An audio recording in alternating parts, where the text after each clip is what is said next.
এই ভাগৱত কোনে শুনিব লগা হৈছিলে ভাৰতবৰ্ষত কৃষ্ণ বৈকুণ্ঠ প্ৰয়াণ পিছত প্ৰথম পৰীক্ষিতে ভাগৱত শুনিব লগা হৈছিল ভগৱন্তই পৰীক্ষিতক কেনেকৈ পঠিয়াইছিলে ভাৰতবৰ্ষলৈকে ভাৰতবৰ্ষৰ এজন শ্ৰেষ্ঠ বৈষ্ণৱ ৰজা কৰি পঠিয়াইছিলে বৈষ্ণৱৰ বৈশিষ্ট্য কি আছিলে শাস্ত্ৰত কৈছে সাধুৰ সেৱা নাম ধৰ্ম কৰিবেক সাৰ বৈষ্ণৱ বোলয় এহি তত্ত্ব আছে যাৰ সাধুৰ প্ৰতি যাৰ শ্ৰদ্ধা নামৰ প্ৰতি যাৰ আস্থা থাকিব সি ডেকা ল'ৰাই হওক বা গাভৰু ছোৱালীয়ে হওক বোৱাৰীয়ে হওক বা জীয়াৰীয়ে হওক শাহুৱেই হওক বা শহুৰেই হওক পিতৃয়ে হওক বা মাতৃয়ে হওক যাৰ সাধুৰ প্ৰতি শ্ৰদ্ধা থাকিব নামৰ প্ৰতি আস্থা থাকিব সেইজন গুণত বৈষ্ণৱ মনত ৰাখিব বৈষ্ণৱৰ অন্যতম বৈশিষ্ট্য কি এনেকৈ নামঘৰত কোনো ধৰ্মালোচনী সভাত কোনো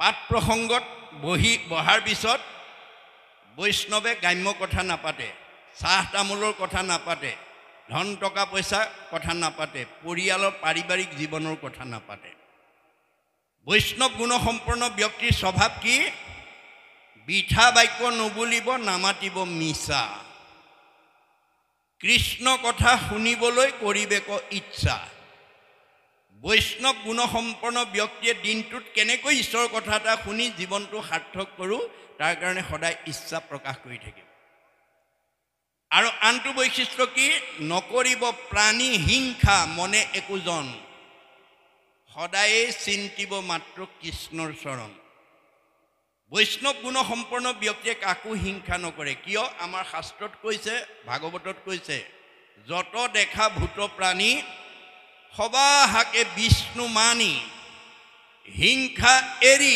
কৰা উপকাৰ ভগৱন্ত চবতে আছে আত্মাৰূপে বিৰাজমান কৰি আছে পাৰিলে কাৰোবাক উপকাৰ কৰিব কাকো হিংসা নকৰিব পৰীক্ষিতে সেইখিনিতে ভুল কৰি দিলে তেওঁক ভগৱানে বৈষ্ণৱ ৰজা কৰি ভাৰতবৰ্ষলৈ পঠাইছিলে তেওঁ প্ৰাণী হিংসা কৰিবৰ কাৰণে গুচি গ'ল মৃগয়া কৰিবলৈ গুচি গ'ল যাৰ কাৰণে তেওঁৰ পাপ সিদ্ধ হ'ল পহুৰ পিছে পিছে দৌৰি পিয়াহত অণ্ঠ শুকাই পানী বিচাৰি সমীক ঋষিৰ আশ্ৰমত প্ৰৱেশ কৰিলে যিটো সময়ত সমীক ঋষিয়ে একান্ত মনে ঈশ্বৰক ধ্যান কৰি আছে কোন আহিছে কোন অহা নাই নাজানে গম নাপায়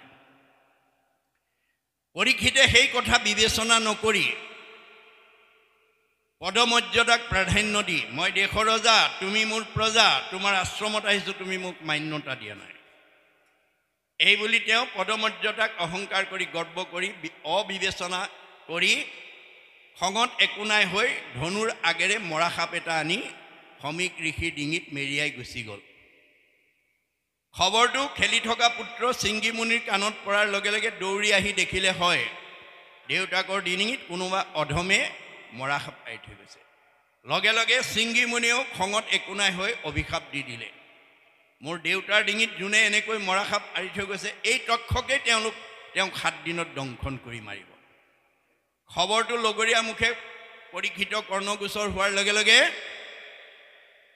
মৃত্যুৰ ভয়ত ভীতিগ্ৰস্ত হৈ গ'ল মই অভিশপ্ত হলোঁ মোক 7 দিনত তক্ষকে দংশন কৰিব মোৰ মৃত্যু অনিবাৰ্য গতিকে পুতেক জন্মেজয়ক মাতি আনি ক'লে বোপাই মই অভিশপ্ত হলোঁ মোক 7 দিনত তক্ষকে দংশন কৰিব মোৰ মৃত্যু অনিবাৰ্য এই সপ্তদী বা পৃথিৱী পৰিচালনাৰ দায়িত্ব মই তোমাৰ ওপৰত অৰ্পণ কৰিলোঁ আৰু মই কিবা প্ৰকাৰে তক্ষকৰ দংশনৰ পৰা নিজক বচাব পাৰোঁ নেকি উপায় বিচাৰি যাওঁ এইবুলি ক'ত গ'ল উপায় বিচাৰি গংগাৰ পাৰত আশ্ৰয় ল'লেগৈ পৰীক্ষিতে যদি মৃত্যুৰ হাতৰ পৰা নিজক বচাবৰ কাৰণে কালৰ হাতৰ পৰা নিজক বচাবৰ কাৰণে যদি গংগাৰ আশ্ৰয় ল'ব লগা হয় আপুনি মই ল'ব লাগিব নে নালাগে আৰু আজি আমি লৈছোঁ নে নাই এই কথা আজি আপোনালোক প্ৰত্যেকেই অনুভৱ কৰিব লাগিব আচলতে কোন গংগাৰ আশ্ৰয় লৈছে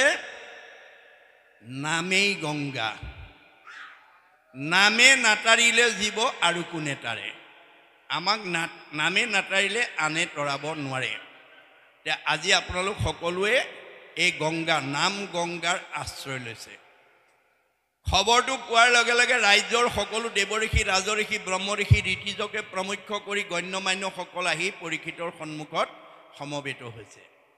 এই কথাটোৱে আমাক কি শিক্ষা দিছে যে বগীদল ভকত গাঁৱত বিভিন্ন জাতি জনগোষ্ঠী বিভিন্ন সমাজ বিভিন্ন পৰিয়ালৰ লোকে বসবাস কৰি থাকিব পাৰিব। পৰিয়ালৰ ভিন্নতা থাকিব পাৰে, বংশৰ ভিন্নতা থাকিব পাৰে, জাতিৰ ভিন্নতা থাকিব পাৰে, ধৰ্মৰ ভিন্নতা থাকিব পাৰে, কিন্তু আত্মাৰ ভিন্নতা নাই। আত্মা দৃষ্টিত আমি সকলো ভগৱানৰ অংশ, তোমাৰ একে অংশ আমি যত জীৱজাত। আধ্যাত্মিক দিশত আমি সকলো এক ভগৱানৰ সন্তান। এই বগীদল ভকত গাঁৱত বসবাস কৰি থকা কোনো জাতি জনগোষ্ঠী কোনোবা পৰিয়ালৰ কিবা বিপদ আপদ হ'লে আমি এষাৰ মাত মাতি এটা সহানুভূতি দিয়া, এটা সহযোগিতা আগবঢ়াটো মানৱীয় ধৰ্ম। মনত ৰাখিব, আপোনাৰ একে পৰিয়ালৰ নহ'ব পাৰে, একে সমাজৰ নহ'ব পাৰে, একে ধৰ্মৰ নহ'ব পাৰে, একে বংশৰ নহ'ব পাৰে, কিন্তু আত্মা দৃষ্টিত আমি বিপদ হ'লে এটা খবৰ লোৱাটো আমাৰ মানৱীয় ধৰ্ম। মৃত্যুৰ আগমুহূৰ্তত সকলোকে সন্মুখত দেখা পোৱাৰ লগে লগে পৰীক্ষিতে প্ৰেৰণা পালে, সাহস পালে আৰু প্ৰশ্ন কৰিলে, কোৱা দেৱঋষি, কোৱা ৰাজঋষি, কোৱা ব্ৰহ্মঋষি, কোৱা ঋষিজ, কোৱা গণ্যমান্যসকল, কি কৰিলে মই তক্ষকৰ দংশনৰ পৰা নিজক বচাব পাৰিম? ৰজাৰ প্ৰশ্ন শুনাৰ লগে লগে প্ৰত্যেকে নিজা নিজা অভিমত আগবঢ়ালে। কোনোৱে ক'লে তপ কৰা, কোনোৱে ক'লে জপ কৰা, কোনোৱে ক'লে যজ্ঞ কৰা, কোনোৱে ক'লে দান কৰা, কোনোৱে ক'লে তীৰ্থ কৰা, কোনোৱে ক'লে স্নান কৰা। নানা ঋষিৰ নানা মত, নানা ঋষিৰ নানা মতে পৰীক্ষিতৰ মৃত্যু ভয় আঁতৰ কৰিব নোৱাৰিলে। কিয়? কাৰণটো আমাৰ একাদশ স্কন্ধত মহাপুৰুষে লিখি থৈ গৈছে। অসমবাসী বা কোনো জাতি জনগোষ্ঠী সমাজৰ কাৰণে নহয়, বিশ্ববাসীৰ কাৰণে কৈছে মহাপুৰুষ শংকৰদেৱে। মহাপুৰুষ শংকৰদেৱে ভাগৱত প্ৰণয়ন কৰিছে বা অনুবাদ কৰি থৈ গৈছে, অকল অসমৰ মানুহৰ কাৰণে, কোনো জাতি জনগোষ্ঠীৰ কাৰণে নহয়, বিশ্বৰ মানৱৰ কাৰণে, বিশ্বৰ মানৱৰ কাৰণে। সেইকাৰণে তেওঁ আহ্বান জনাইছে, উবা নৰলোক হৰি ভজিওক। উবা অসমৰ মানুহ, ভাৰতৰ মানুহ, সংঘৰ মানুহ, অনাসংঘৰ মানুহ, বামুণীয়া মানুহ, কীৰ্তনীয়া মানুহ, সত্ৰৰ মানুহ, সমাজৰ মানুহ বুলি সম্বোধন কৰা নাই। উবা নৰলোক, বিশ্বৰ জীৱশ্ৰেষ্ঠ মানুহ তৰিবৰ কাৰণে ভাগৱত ৰচনা কৰি থাকে। যাৰ কাৰণে মহাত্মা গান্ধীয়ে তেওঁৰ দৰ্শন অধ্যয়ন কৰি মন্তব্য কৰিছে কি বুলি? What Sankardev was alone able to do nowadays the whole army of the English knowing people cannot do. বিশ্বত এতিয়ালৈকে যিমানবিলাক গুৰু আবিৰ্ভাৱ হ'ল, শংকৰদেৱে বিশ্ব মানৱৰ কাৰণে যিমান অৱদান দি থৈ গৈছে কোনো গুৰুৱে দিব পৰা নাই। আৰু সেইজন গুৰু ক'ত আবিৰ্ভাৱ হৈছিল? অসম মাতৃৰ বুকুত। সেইকাৰণে অসমৰ মানুহক মহাত্মা গান্ধীয়ে ভূয়সী প্ৰশংসা কৰিছে কি বুলি? Assamese indeed fortunate for Sankardev has 5 centuries back given to Assamese people an ideal which is also my ideal of Ram Rajya. মই যিখন ৰাম ৰাজ্য প্ৰতিষ্ঠা কৰিম বুলি মানস কৰি আহিছিলোঁ, শংকৰদেৱে 500 বছৰৰ পূৰ্বতে সেই ৰাম ৰাজ্য প্ৰতিষ্ঠা কৰি থৈ গৈছে। অসমবাসী সঁচাকৈয়ে ভাগ্যৱান। কিন্তু আজি আমি ভাগৱত দৰ্শন সঠিকভাৱে চৰ্চা কৰিব নোৱাৰাৰ কাৰণে আমাৰ মাজতে বিশৃংখল হৈ আছে। গতিকে নানা ঋষিৰ নানা মতে পৰীক্ষিতৰ মৃত্যু ভয় আঁতৰ কৰিব নোৱাৰিলে। এইকাৰণেই যে ভগৱন্তই আন ধৰ্মবিলাক ঋষিবিলাকৰ মুখেদি কৈ থৈ গৈছিল। আন ধৰ্ম ঋষিৰ মুখে কৰাইলা বেকত, কহিলা আপোন মুখে নিজ ধৰ্ম যত। এই কথা একাদশ স্কন্ধত লিখি থৈ গৈছে। আন ধৰ্মবিলাক ঋষিবিলাকৰ মুখেদি কোৱাৰ কাৰণে নানা ঋষিৰ নানা মত, নানা ঋষিৰ নানা মতে পৰীক্ষিতৰ মৃত্যু ভয় আঁতৰ কৰিব নোৱাৰিলে। অৱশেষত শুকদেৱে আহি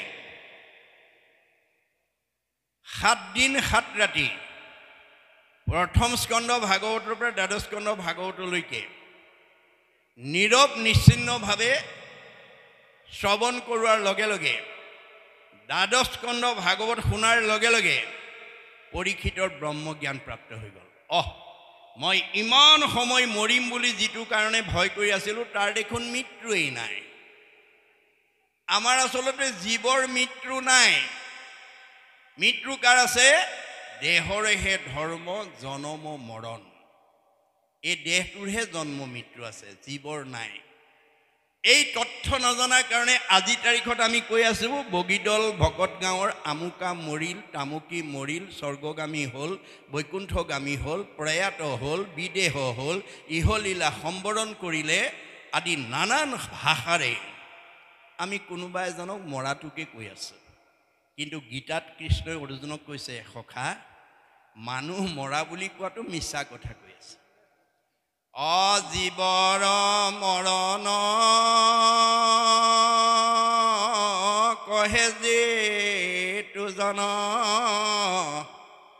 সবে মিছা মহাভাগ কৰ্মৰ সংস্কাৰে পুনু দেহলয় অপূৰ্ব দেহ কৰে ত্যাগ। অৰ্জুন, জীৱৰ মৃত্যু নাই, জীৱৰ সংস্কাৰ আছে আৰু গতি আছে। আপোনালোকৰ বগীদল গাঁৱৰ ভকতসকলে বা ৰাইজে যদি এনেধৰণে ভাগৱত পাঠ প্ৰথম স্কন্ধৰ পৰা দ্বাদশ স্কন্ধ পৰ্যন্ত আজিৰ দৰে পৰিৱেশ সৃষ্টি কৰি পুংখানুপুংখভাৱে প্ৰথম স্কন্ধ ভাগৱতৰ পৰা দ্বাদশ স্কন্ধ ভাগৱতলৈ কি কথা কৈ থৈ গৈছে মহাপুৰুষে, এইখিনি কথা যদি উঠি অহা প্ৰজন্ম আই বাপসকলক আপোনালোকে জনোৱাৰ পৰিৱেশ দিব পাৰে, মই আপোনালোকক আহ্বান জনাইছোঁ। আপোনালোকে দীৰ্ঘম্যাদী পৰিকল্পনাৰে সৈতে এই অনুষ্ঠান প্ৰতি বছৰে পাতক। আজি 3 দিনীয়া পাতিছে, কাইলৈ হয়তো আপোনালোকে 2 দিনীয়া বা 4 দিনীয়াও পাতিব পাৰে, সেইটো সমৰ্থৰ ওপৰত নিৰ্ভৰ কৰিব। কিন্তু এই ভাগৱত যদি আপোনালোকে প্ৰতি বছৰে পাতে তেতিয়াহ'লে আপোনালোকৰ জীৱন সাৰ্থক হ'ব। আপোনালোকে যি বছৰত উপাৰ্জন কৰি আজি এই 3টা দিনৰ কাৰ্যসূচীলৈ যিকেইটা দান বৰঙণি দিলে সেইটো আপোনালোকৰ সাৰ্থক হ'ল। অৰ্থ আৰ্জি বাৰ কিঞ্চিত একো নাহি ফল যদি নভজয় হৰি চৰণ কমল। আপুনি ধন উপাৰ্জন কৰি যদি ঈশ্বৰৰ কামত ব্যৱহাৰ কৰা নাই সেইটো ধনৰ মূল্য নাই। ভাগৱতে কৈছে, দুখ কৰি ধন ধান আৰ্জা যত মানে কৃষ্ণে এৰে যদি তাকো খাইবে আনে। আপুনি বহুত টকা উপাৰ্জন কৰি ফিক্সড ডিপজিট কৰি একদম বেংকত জমা কৰি থৈ দিছে, কিন্তু যিদিনাখন আপোনাৰ দেহৰ পৰা কৃষ্ণ ওলাই গুচি যাব আপুনি ফিক্সড ডিপজিট কৰি থকা ধনখিনি নমিনীয়ে উলিয়াই খাই থাকিব, আপুনি খাবলৈ নাপায়। সেইকাৰণে গুৰুজনে আমাক আহ্বান জনাইছে, নিজে হস্তে আৰ্জিজ জীউক জগন্নাথ কিছু ব্যয় কৰিউক হৰিৰ সেৱাত। এই দুখন হাতৰে তুমি যি উপাৰ্জন কৰিছা ভগৱন্তৰ কামত তাৰ কিবা এটা অংশ যাতে মই অন্তৰ শুদ্ধভাৱে দিল খুচিকৈ যাতে দিব পাৰোঁ, তাৰ কাৰণে আপোনালোকে সংকল্প ল'লে। জীৱা কিছু আছে ধন তেজাত আৰু মোহমন কিছু ব্যয় কৰা হৰি অৰ্থে।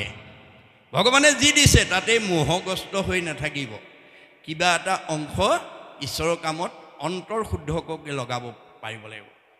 ফলত কি হ'ব? এক গুণ লগাইলে অনন্ত গুণ হয়, নাজানি মুগুধ হবে ধন সাঞ্চিত হয়। ভগৱানে কৈছে, মোৰ কাৰণে যদি এগুণ লগোৱা মই তোমাক অনন্ত গুণ দি দিম। মই ভকতৰ ধাৰ নাখাওঁ, এই কথা মই দ্ৰৌপদীৰ ক্ষেত্ৰত দেখুৱাই থৈ গৈছোঁ। আপোনালোকে জানে ভগৱন্তৰ 16,108 গৰাকী ভাৰ্যা, 8 গৰাকীক সকলোতকৈ ধুনীয়া আৰু বেছি ভাল পায়, যাক অষ্টমহিষী বুলি কোৱা হৈছে। সেই 8 গৰাকীতকৈও আকৌ দ্ৰৌপদীক বেছি ভাল পায়। এই কথাটো 8 গৰাকীয়ে জনাৰ পিছত কৃষ্ণৰ ওপৰত তেওঁলোকৰ ক্ষোভ। আমি ইমান ধুনীয়া ধুনীয়া 8 গৰাকী থাকোঁতে এওঁ আকৌ দ্ৰৌপদীকো ভাল পায়। কিন্তু দ্ৰৌপদীক কৃষ্ণই কিয় ভাল পায় এই কথাটো 8 গৰাকীয়ে নাজানে, কিন্তু সকলোৰে অন্তৰৰ কথা ভগৱানে জানে। মই কিয় দ্ৰৌপদীক ভাল পাওঁ এই কথাটো যদি মই বাস্তৱ উদাহৰণৰ দ্বাৰা যদি এওঁলোকক বুজাই থৈ নাযাওঁ, অনাগত দিনত সদায় তেওঁলোকে মোৰ ওপৰত ক্ষোভটো ৰাখি থাকিব। এইকাৰণে 8 গৰাকীক সংস্কাৰ কৰাৰ উদ্দেশ্যে তেওঁ এটা তাৎক্ষণিকভাৱে কৰ্ম আঁচনি যুগুত কৰি দ্ৰৌপদীক আমন্ত্ৰণ কৰিলে।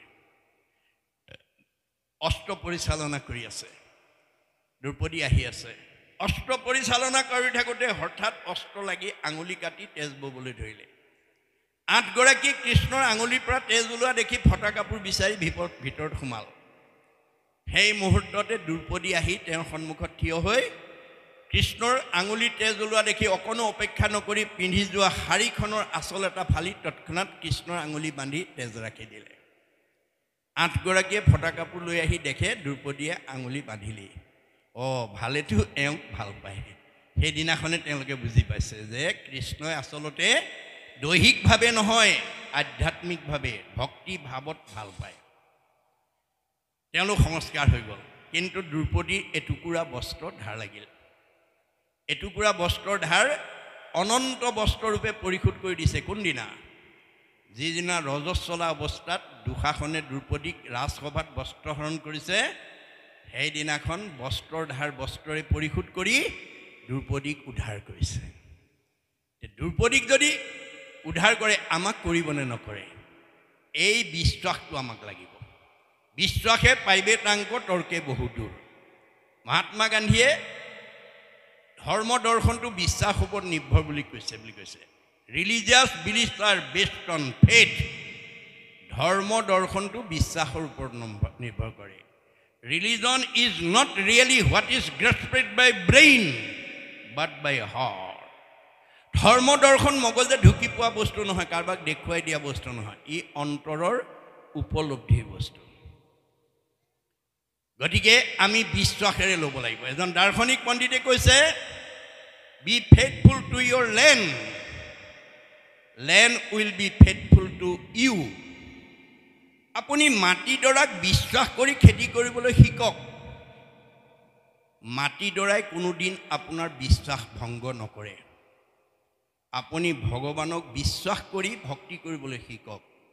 ভগৱানে আপোনাক কোনোদিন বিশ্বাস ভংগ নকৰে। এই তথ্য ভাগৱতে দি আছে।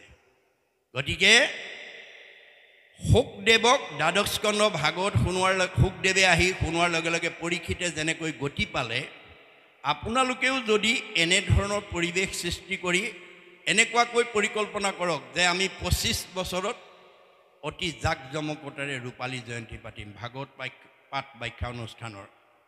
50 বছৰ হ'লে সোণালী জয়ন্তী পাতিম, 60 বছৰত আমি হীৰক জয়ন্তী পাতিম, 75 বছৰত আমি মহাৰজত জয়ন্তী পাতিম, আৰু 100 বছৰত আমি শতবাৰ্ষিকী পাতিম। আজিৰ উদ্যোক্তাসকল হয়তো কালে 100 বছৰলৈ নাৰাখিব পাৰে, কিন্তু আপুনি যিহেতু এই পথ প্ৰদৰ্শনটো দি থৈ গ'ল অনুজসকলক, অহা বছৰৰ পৰা আপোনালোকে চিঠিখনৰ ওপৰতে লিখিব কিমান বাৰ্ষিক ভাগৱত পাঠ ব্যাখ্যা অনুষ্ঠান হৈছে। আপোনালোকৰ চিঠিখন চায়ে অনুজসকলে গম পাব যে আমাৰ অগ্ৰজসকলে এই বগীদল ভকত গাঁৱত কিমান দিন গাঁওখনৰ মংগলৰ কাৰণে, সমাজৰ মংগলৰ কাৰণে, উঠি অহা প্ৰজন্মৰ মংগলৰ কাৰণে ভাগৱত অনুষ্ঠান অনুষ্ঠিত কৰি থৈ গৈছে। এই আদৰ্শই আপোনালোকক চিৰ সজীৱ কৰি ৰাখিব। এভাৰগ্ৰীণ, আপোনালোক মৰিও অমৰ হৈ থাকিব। গতিকে এই আদৰ্শৰে এতিয়া শুকদেৱে আহি পৰীক্ষিতক, মৃত্যুমুখী পৰীক্ষিত 7 দিনত মৰিব, মনত ৰাখিব। 7 দিনত মৃত্যু অনিবাৰ্য। পৰীক্ষিত যদি 7 দিনত মৰে, আমি কেইদিনত মৰিম? আমাৰো 7 দিনে দে। আজি কি বাৰ? সোমবাৰ নে? আজি সোমবাৰ। আজি সোমবাৰৰ পৰা অহা দেওবাৰলৈকে এই 7 দিনৰ ভিতৰতে আমাৰ সকলোৰে জন্ম আৰু মৃত্যু অৱশ্যম্ভাৱী। সেইকাৰণে আমাৰ হাতত প্ৰকৃততে ভাগৱত শুনা দিন 7টাহে আছে দেই, মনত ৰাখিব। এই 7 দিনৰ ভিতৰত যাতে ৰাতিপুৱা শুই উঠাৰ পৰা গধূলা খোৱালৈকে এক ক্ষণ মানে যিটো শুনে কৃষ্ণ কথা, তাৰ বিনে আনৰ জীৱন যাই বিঠা। মানুহৰ জন্ম পাই যদি আপুনি এক ক্ষণ চকুত টিপ মৰা সময়কণো যদি ঈশ্বৰৰ কথা শুনিবলৈ আপোনাৰ সময় নাই, আজৰি নাই, আগ্ৰহ নাই, আপোনাৰ ৰথখন ভালকৈ নচলিব দেই। অৰ্জুনক কৈছে আৰু হেৰা শুনা তুমি একবিনে নহ দুই অবিদ্যা মায়াত ভিন্ন দেখি। হে অৰ্জুন তুমি মই একেটাই। মায়াত থকাৰ কাৰণে মানুহে আমাক দুটা দুটা বুলি ভাবে। মোৰ অংশ জীৱ তুমি মই আত্মা অন্তৰ্যামী এহি হেতু তুমি মই সখী। তুমি মোৰ অংশ জীৱ অৰ্জুন, সেইকাৰণে তুমিয়ে মই সখী। সেইকাৰণে মই তোমাক সঁচা কথাবিলাক কৈ গৈছোঁ। সাৰথীৰ কহোঁ ভেদ লোৱা তাৰ পৰিছেদ আনে নজানয় মহামতী। যিগোটা যে মহাৰথী ৰথেশ্বৰী কৰা গতি ৰথ পুনু চলাওৱে সাৰথী।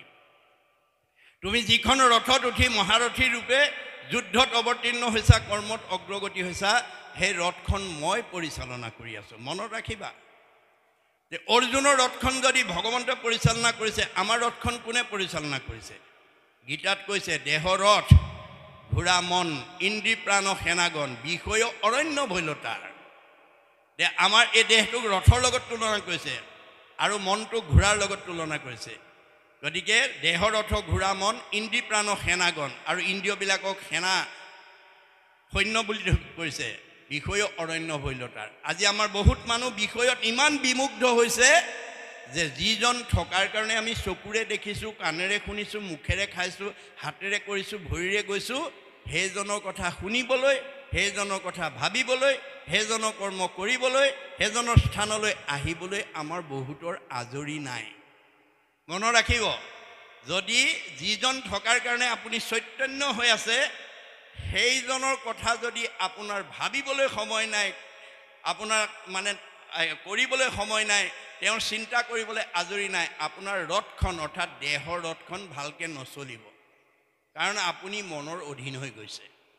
মনৰ চঞ্চলতাৰ যদি আপুনি বলি হৈ যায়, আপুনি দেহটো সুস্থ কৰি ৰাখিব নোৱাৰে বুলি ভাগৱতে কৈছে। মনে পাপ কৰে যায় লাগয় জীৱত সিকাৰণে জীৱে দুখ ভুঞ্জে সংসাৰত। আজি আমাৰ বহুত কোৱালিফাইড মানুহ, বহুত জনা বুজা মানুহ মনৰ অধীন হৈ আছে। মনৰ কবলত পৰি তেওঁলোকে গুৰুজনাৰ আদৰ্শৰ পৰা নিজক আঁতৰাই ৰাখিছে। মহাপুৰুষ শংকৰদেৱে আমাৰ জীৱশ্ৰেষ্ঠ মানৱ কৰিবৰ কাৰণে কৈছে, তোমালোকে ৰাতিপুৱা শুই উঠিয়ে গা পা ধুই প্ৰথমতে বিষ্ণু যজ্ঞ কৰিবা, তাৰপিছতহে ভূত যজ্ঞলৈ আগবাঢ়িবা। বিষ্ণু যজ্ঞ মানে ৰাতিপুৱা গা পা ধুই ধূপ ধূনা জ্বলাই আমি গুৰু সেৱা কৰি ল'ব লাগে, ঈশ্বৰ সেৱা কৰিব লাগে, মনটো শুদ্ধ কৰি ল'ব লাগে। মনটো শুদ্ধ কৰি নোলোৱাকৈ এই পঞ্চভূতৰ দেহ সুস্থ ৰাখিবৰ কাৰণে খোৱা বোৱা কৰিব নালাগে। আমি গুৰু সেৱা কৰি লোৱাৰ পিছতে আমি অন্ন খাব লাগে দেহ ৰাখিবৰ কাৰণে। আজি আমাৰ বহুত মানুহে কি কৰে বুজিছা, মোৰ আৰু ৰাতিপুৱা শুই উঠি মুখখন ধুই লাল চাহ একাপ নাখালে নহয়ে, লগত শুকান ৰুটি এখন, তামোল এখন, চেদা পালি কিবা এমুঠি নাখালে মোৰ পাছৰ ভালৰ কামবিলাকলৈ যাবই নোৱাৰোঁ। এইটো মনৰ বলি হৈছে দেই। আপোনালোক কোনোবা যদি তেনেকুৱা বলি হৈ আছে, আজি ইয়াতে এৰিব। কিন্তু আপুনি মনৰ কবলত পৰি যদি কুসংস্কাৰক যদি অৱলম্বন কৰি আছে, আপোনাৰ দেহটো কেতিয়াও সুস্থ কৰি ৰাখিব নোৱাৰিব। মনে পাপ কৰে যায় লাগয় জীৱত সিকাৰণে জীৱে দুখ ভুঞ্জে সংসাৰত। আমাৰ দেহে ভোগ কৰিব কিমান 84 নৰক। নৰক মানে দুখ কষ্ট। আপুনি মনৰ কবলত পৰি কৰ্ম কৰা ফলটো দেহে ভোগ কৰিব। 84 নৰক। এজন দাৰ্শনিক পণ্ডিতে সমীক্ষা দিছে, আমাৰ শৰীৰটো নিজৰ নিজৰ হাতেৰে জুখিলে 3.5 হাত হয়। এহাতত 24 আঙুলকৈ থাকে, 3 হাতত 72 আঙুল, এবেগেটত 12 আঙুল। 72 12 84 আঙুল দেহতে নখচন্দ্ৰৰ পৰা কেশলৈকে, নখ চুকুৰা হৈ নখ মৰাৰ পৰা ধৰি চুলি সৰা উপনি হোৱা উফি হোৱালৈকে এই 84 আঙুল দেহতে, বাকীখিনিত অৰ্শ, গুল্ম, পিত্ৰ, কেঁচুমূৰীয়া, মূৰৰ বিষ, পেটৰ বিষ, দাঁতৰ বিষ, কঁকাল বিষ, ভৰি বিষ। কোনে কি ভুগিছে ভুক্তভোগীসকলেহে জানিব। আপোনালোকৰ দেহত যদি কিবা ৰোগে আক্ৰান্ত কৰিছে, তাৰ কাৰণে মন দায়ী। মনক আপোনালোকে সংযম কৰিব লাগিব। আজিৰ দৰে ভাগৱত শুনি অৰ্জুনক কৈছে, অৰ্জুন তুমি 4 মুঠি জীৱৰ ভিতৰত সৰ্বশ্ৰেষ্ঠ উপাধি লৈছা, কিন্তু মনক সংযম কৰিবা, ইন্দ্ৰিয় সংযম কৰিবা, নহ'লে 4 মুঠি জীৱৰ ভিতৰত সৰ্বশ্ৰেষ্ঠ উপাধি লোৱাৰ সাৰ্থকতা নহ'ব। এই প্ৰস্তাৱ শুনাৰ লগে লগে অৰ্জুনে প্ৰতিবাদ কৰিছে। কি বুলি? অহেন শুনি অসন্তোষ কৰন্ত অৰ্জুন ইন্দ্ৰিয়ক বশ্য কৰি বাক পাৰে কোন। কাৰ সাধ্য আছে ইন্দ্ৰিয়ক বশ্য কৰিব পৰা? প্ৰভু, এই প্ৰস্তাৱটো মই কেতিয়াও গ্ৰহণযোগ্য বুলি নাভাবোঁ। তেতিয়া কৃষ্ণই হাঁহি মাৰি উত্তৰ দিছে, কি বুলি? অকৃষ্ণে বোলে সখী তুমি নকৰিবা ভয়, অভ্যাসতে ইন্দ্ৰি বশ্য আপুনি ভয় নকৰিবা অৰ্জুন, অভ্যাস কৰা। এতিয়া আপোনালোকে নিজকে সোধক, ঘৰৰ পৰা অহাৰ পৰা ইমান সময় কটখনত বহি আপোনালোকে শুনি আছে। অকলে নিজৰ ঘৰত এনেকৈ কট এখনত ইমান সময় অকলে বহি থাকিব পাৰিলেহেঁতেন নে? নোৱাৰে। কোনে বহুৱাইছে আজি? কিয় বহিছে? এই তথ্য আপোনালোকে আজি জানিব লাগিব, এই ৰহস্য আপোনালোকে ভেদ কৰিব লাগিব। আমাৰ বেদে কৈছে চ পৰম অনুৰক্তি, ঈশ্বৰেই ভক্তি। আজি আপোনালোকে সকলোৱে ঈশ্বৰৰ কথা শুনিবৰ কাৰণে, জানিবৰ কাৰণে এটা আগ্ৰহ লৈ বহি আছে। আগ্ৰহটো হৈছে ভকতিৰ প্ৰতীক। ই 6টা প্ৰমোচন দি দিব, মনত ৰাখিব দেই। ই আমাক 6টা প্ৰমোচন দিব। ভাগৱতৰ প্ৰথম স্কন্ধতে সেই কথা কৈছে। আগ্ৰহ, ৰতি, প্ৰীতি, ভক্তি, শান্তি, মুক্তি। আজিৰ দৰে আগ্ৰহেৰে যদি আপোনালোকে শুনিব পাৰে, তেতিয়াহ'লে আপোনালোকে ৰথ হৈ যাব পাৰিব, ৰতি হৈ যাব পাৰিব। গীতাত কৈছে অৰ্জুনক, শৰীৰত চাহি শ্ৰেষ্ঠ যত ইন্দ্ৰিগণ, ইন্দ্ৰিয়ত কৰি শ্ৰেষ্ঠ জানিবাহা মন, মনত অধিক বুদ্ধি কহিলো তোমাক, সবাতো অধিক শ্ৰেষ্ঠ আত্মা বুলি যাক, আত্মাত ৰহিলে মন বিষয় উদাস, আপুনি হৈবেক নাশ কাম অভিলাষ। আমাৰ শৰীৰটোতকৈ ইন্দ্ৰিয়বিলাক শ্ৰেষ্ঠ, 10 ইন্দ্ৰিয়। 10 ইন্দ্ৰিয় ভাল হৈ থকাৰ কাৰণে আপোনালোক আজি ইয়ালৈ আহিব পাৰিছে। কাৰোবাৰ ভৰি এখন যদি বিষ হ'লহেঁতেন, চকু এটা যদি অসুখ হ'লহেঁতেন, হাত এখন যদি বিষ হ'লহেঁতেন, আহিব নোৱাৰিলেহেঁতেন। কিন্তু 10 ইন্দ্ৰিয় ভাল হৈ থাকিলেও আহিব নোৱাৰিব। যদি মনে কয় নাই নাই, এতিয়া ভাগৱত শুনি থাকিলে মোৰ বহুত কাম লোকচান হৈ যাব, বহুত ব্যৱসায়ত ক্ষতি হৈ যাব, এই বুলি যদি মনে কৈ দিয়ে, আপোনাৰ 10টা ইন্দ্ৰিয় ভাল হৈ থাকিলেও আহিব নোৱাৰিব। মনে কোৱাৰ কাৰণে আপোনালোক আহি গ'ল ইয়ালৈ। অহাৰ পিছতো মন ইমান চঞ্চল, ইয়াত বহি থকাৰ পিছতো বিষয়ৰ কথা ভাবি থাকে। ল'ৰা ছোৱালীকেইটা এৰি থৈ অহা ল'ৰা ছোৱালীকেইটাৰ কথা, ঘৰত এৰি থৈ অহা ব্যৱসায়টোৰ কথা, অন্যান্য কথাবিলাক ভাবি থাকে। তেতিয়া বুদ্ধিয়ে ক'ব লাগিব, ঐ মন, ৰাতিপুৱা শুই উঠাৰ পৰা গধূলা শোৱালৈকে, জন্মৰ পৰা আজি তাৰিখলৈকে সদায় ধন টকা পইচা, গাড়ী মটৰ, পকা ঘৰ দুৱাৰ, পৰিয়ালৰ কথা ভাবিয়ে আছোঁ। আজি কিমান ভাগ্যৰ মূৰত ভকতৰ সংগত বহি স্বাদত অমৃতময় পৰম আনন্দ ৰস পান কৰি জন্ম জন্মান্তৰ কাৰণে পুণ্য সঞ্চয় কৰা এটা সুবিধা পাইছোঁ, তই অকণমান ধৈৰ্য ধৰ। এইবুলি বুদ্ধিয়ে মনটোক সংযত কৰিব লাগিব। কৰি আত্মা ক'ত আছে? এই ভাগৱতৰ প্ৰতিটো শব্দ আৰু বাক্যত আত্মা মানে ভগৱন্ত বিৰাজমান হৈ আছে। উদ্ধৱক যাবৰ সময়ত কৈছে, তুমি দুখ নকৰিবা উদ্ধৱ, তোমাৰ কাৰণে প্ৰয়োজনীয় সকলো ব্যৱস্থা মই কৰি আহিছোঁ। পুণ্যভূমি সৃষ্টি কৰি থৈ আহিছোঁ, তীৰ্থস্থান সৃষ্টি কৰি থৈ আহিছোঁ, সত্ৰ প্ৰতিষ্ঠা কৰি থৈ আহিছোঁ, বৈকুণ্ঠ প্ৰতিষ্ঠা কৰি থৈ আহিছোঁ, আৰু প্ৰয়াণৰ পিছত মই তোমাৰ মাজতেই আছোঁ। নিশ্চয় কৰি কহোঁ শুনা সাৱধানে তুমি, ভকত যি স্থানে থাকে সেই পুণ্যভূমি। আজি আমি সকলো পুণ্যভূমিত বহি আছোঁ। শ্ৰৱণ কীৰ্তন মোৰ কৰে যত্ৰ যত্ৰ, দ্বিতীয় বৈকুণ্ঠ সিটো তাকে বোলে সত্ৰ। আজি ভকতে য'ত বহি পেলাই ঈশ্বৰৰ গুণনাম শ্ৰৱণ কীৰ্তন কৰিব, সেয়াই সত্ৰ, সেয়াই বৈকুণ্ঠ। ভগৱন্ত বৈকুণ্ঠত নাথাকোঁ বুলি নাৰদক কৈছে, নহং তিষ্ঠামি বৈকুণ্ঠে যোগিনাং হৃদয়ে ন চ, মদ ভক্তা যত্ৰ গায়ন্তী তত্ৰ তিষ্ঠামি নাৰদ। হে নাৰদত, মোক বৈকুণ্ঠত বিচাৰি নাপাবা, যোগীৰ হৃদয়ত মই নাথাকোঁ। মোৰ ভকতে য'ত মোৰ গুণনাম লয় মই তাতেই থাকোঁ। এইটো অকল হিন্দু দৰ্শন নহয়, বাইবেলত কৈছে, হুৱেৰ টু অৰ মোৰ এছেম্বল, যি ঠাইত 2জন বা তাতকৈ বেছি মানুহ গোট খায়, ইন মাই নেম, মোৰ নাম লয়, আই এম দেয়াৰ, মই তাতেই থাকোঁ। আজি ইয়াত ভগৱান বিদ্যমান হৈ আছে। গতিকে মই প্ৰয়াণৰ পিছতো তোমাৰ মাজত থাকিম। য'ত থাকিম?